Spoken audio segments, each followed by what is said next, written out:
Listen close. This gonna feel like therapy and surgery at the same time. Let's talk about what happens when you wake up and realize your whole life was a lie. Not just a little white lie, but a lie that shaped your soul. Poisoned your roots, twisted your sense of love, and made you question if anybody ever truly cared for you at all. You get older and you see it clear. You start connecting the dots. You realize the people that raised you, their love was broken. Their words were poison. And their teaching kept you in bondage. They told you how to love. But what they modeled was just survival. You never learned what real love looked like because you never saw grace, compassion, forgiveness, or God at the center. All you ever saw was mask, control, fear, and a don't feel policy. Now, you wrestle with the pain of not just losing them, but losing the person you thought you were supposed to be. Some of y'all got mother wounds, father wounds, generational wounds so deep you don't even have words for them. You grew up thinking you're supposed to be hard, unbothered, and never let nobody see you sweat.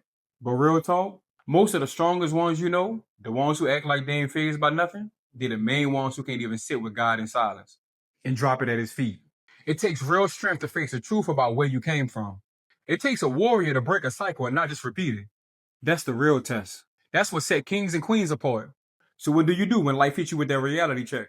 When everything you believe was safe turns out to be just another prison with a pretty label. You ever find yourself loving people from a broken place? You know, giving away your heart, your energy, trying to build a family, a home, when deep down, you still the wounded kid you always was? That's not your fault. But it is your responsibility to heal it.